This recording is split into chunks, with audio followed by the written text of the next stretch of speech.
Well, hey there, welcome to day 900 of What You Up To Now. Sharon Horne-Ellstrom here, and I guess I do yell. My daughter was telling me I yell on my videos. I do get a little excited and talk too loud. Sorry about that.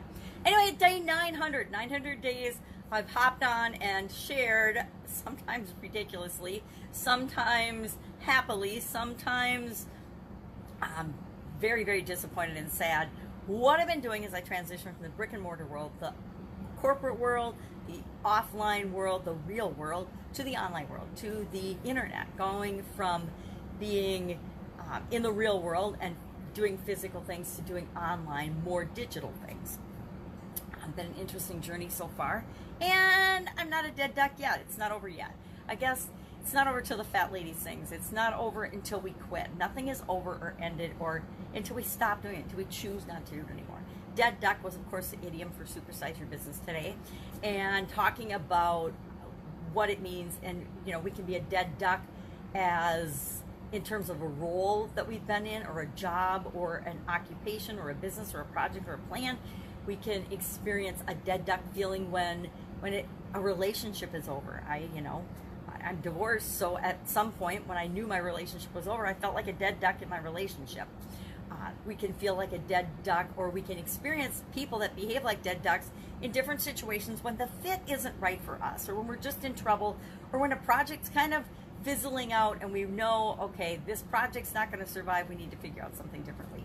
So we can see dead ducks with respect to projects, people, ideas, plans, business itself, and us. We can see ourselves as feeling like a dead duck when we feel like we're not in the right place, when we're not doing the things that are right for us.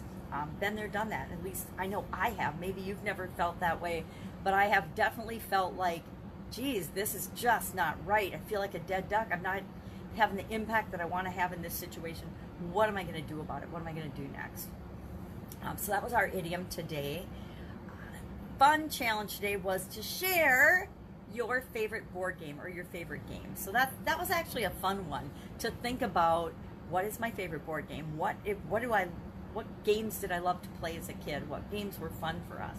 And as kids, we tended to be outside playing games and doing activities, outdoors action things, more than inside playing board games. But of course, there were the rainy days where you go to the game closet. We actually had a game closet downstairs in our house across from the bathroom. It was just this little closet that was really good for anything else, so we kept games in there. Games and wrapping paper. That was the wrapping paper in the game closet. Forgot about that. That's funny. Can clearly see that in my mind now. But we had a game closet where, you know, when there was nothing else to do, Mom would be like, go to the game closet and get a game, girls. You're not bored. Remember, that was back in the days where there wasn't a lot of television stations, so if we couldn't play outside, we weren't going to watch TV. We weren't camped in front of, there was no electronic devices, there was no internet. So we had a much bigger dependence on games and board games and activities than kids seem to nowadays. I'm sure there's still some kids that do, but there's this tendency to park kids in front of the electronic device, park kids in front of the phone, park kids in front of the TV. Even I've been guilty of that sometimes with my granddaughter, and she's getting this fixation for YouTube, and I'm like, yeah, we're not watching YouTube this week. We're not going to be on the television because it runs through the computer these days at all this week. And she's a little angry at me because of that. But it's like, sometimes we just need a break from that technology and a break from that routine. Now, I'm in trouble because we do a video every morning about counting to 100, or the alphabet, or some other learning games, and I'm just finding creative ways to do that. We've got books that we can do that with, and there's always another way. And sometimes it's just nice to mix up the learning and get information in different ways. Have you ever heard something like 10 times and ignored it, and then somebody else will say the exact same thing, and all of a sudden it sinks in and you hear it and you have that aha moment that you're like, oh my God, I can do that. And then you actually do and implement the thing that you've heard at least 10 times, if not dozens of times before you're actually ready to hear it and apply it. A lot of that goes on. And sometimes just having different modalities and seeing things in different ways helps to get it into your consciousness. Fun challenge. So that's the fun challenge today. Board games, dead duck, get up and go challenge I'm working on still, because I'm morphing that into what is the next iteration of that. We just finished, we're not quite done yet because we're doing on Saturday a live Q&A session for the Get Up and Go Challenge 40-day challenge. So every day between day 40 and, I guess we're at day 46 today, what's today? Thursday, Friday, Saturday. So 47 to day 48, I'm asking a question about challenges to get more input, to make sure that that's a really powerful session on Saturday.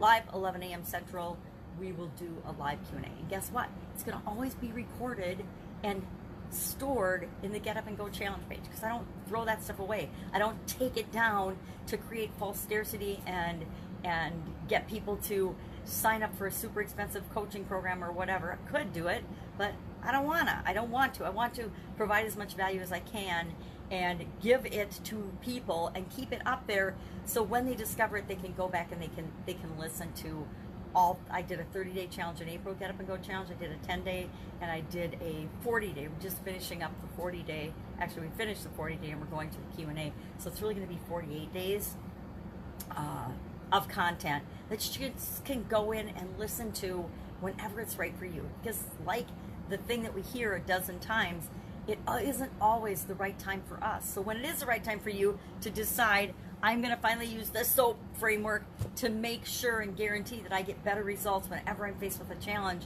than if I didn't have a proactive way of handling any challenge, any situation, any failure, any roadblock, any stumbling block, any whatever you call it that happens, anything outside of us that happens to impact us. If we don't have a way to do that and to deal with that in a proactive, conscious way, guess what? We deal with it by default. And how many times have we had a situation that we just let happen to us and we got an absolutely incredible, awesome result? Not so often, right? So isn't it better to have a framework that automatically, and we can install this in our subconscious, so it automatically gives us a better solution and the best solution for us each and every time.